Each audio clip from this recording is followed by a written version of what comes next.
Bapamu hanya satu, ialah yang ada di surga. Pemimpinmu hanya satu, yaitu Kristus.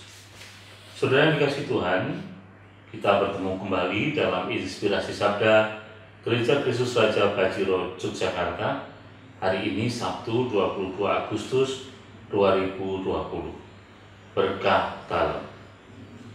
Hari ini gereja mengajak kita untuk merenungkan sabda Tuhan dari Injil Matius bab 23 ayat 1 sampai dengan 12. Mari kita baca bersama-sama. Sekali peristiwa, berkatalah Yesus kepada orang banyak dan murid-muridnya, ahli-ahli Taurat dan orang-orang Farisi telah menduduki kursi Musa. Sebab itu, turutilah dan lakukanlah segala sesuatu yang mereka ajarkan kepadamu. Tetapi janganlah kalian turuti perbuatan mereka, karena mereka mengajarkan tetapi tidak melakukannya. Mereka mengikat beban-beban berat, lalu meletakkannya di atas bahu orang, tetapi mereka sendiri tidak mau menyentuhnya. Semua pekerjaan yang mereka lakukan hanya dimaksud supaya dilihat orang. Mereka memakai tali sembahyang yang lebar dan jubah yang panjang.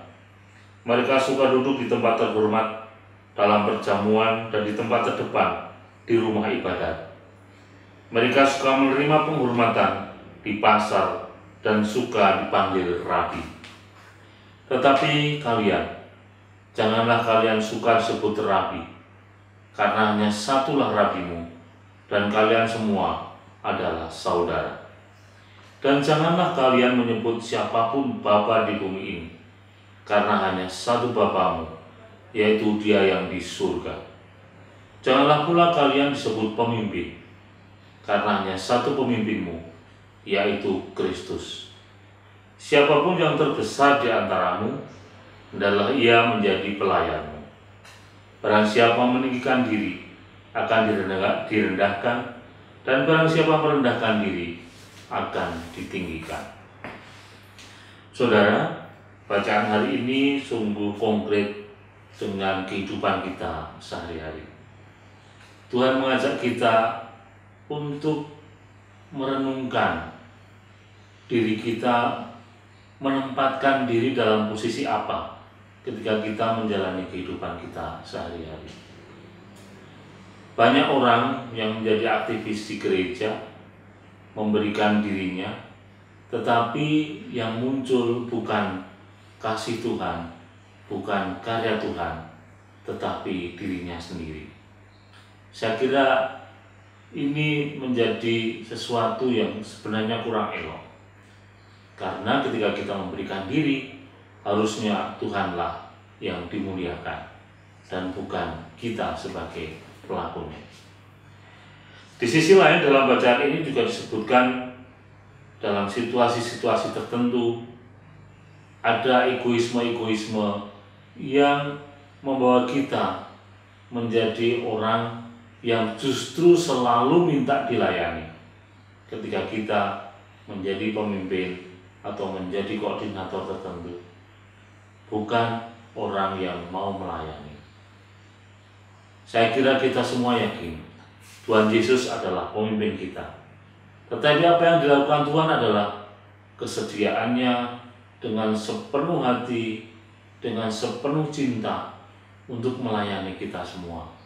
Bahkan memberikan dirinya sampai wafat di kayu salib. Pada perjamuan Kamis Putih, Tuhan Yesus telah memberikan contoh bagaimana Ia membasuh kaki para rasul, menciumnya dengan penuh kasih, sebagai wujud bahwa meskipun disebut guru, tetapi Tuhan Yesus mau melayani murid-muridnya. Banyak di antara kita yang memberikan ajaran yang baik, sayangnya tidak melakukannya. Kita sibuk mengkritisi orang agar menuruti hal-hal baik yang kita ajarkan, tetapi kita sering lupa bahwa kita belum melakukannya. Kita hanya menuntut orang untuk berbuat baik, sementara kita sendiri belum dan bahkan tidak mau melakukannya.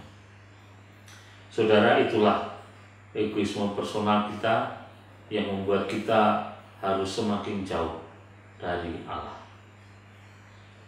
Saudara, satu hal bagaimana cara kita memuliakan Tuhan melalui perbuatan kita yang paling tepat, bukan melalui nasihat, tetapi melalui contoh dan teladan.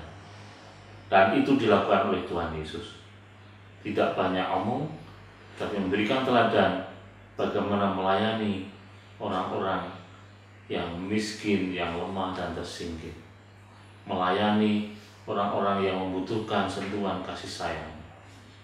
Untuk itu saudara, mari kita fokus pada ajaran kita kasih Tuhan, bukan fokus pada diri sendiri agar terlihat kita menjadi orang yang berjasa, orang yang seolah-olah mau mengorbankan dirinya untuk Tuhan melalui sesama, tetapi sejatinya kita hanya menunjukkan egoisme kita.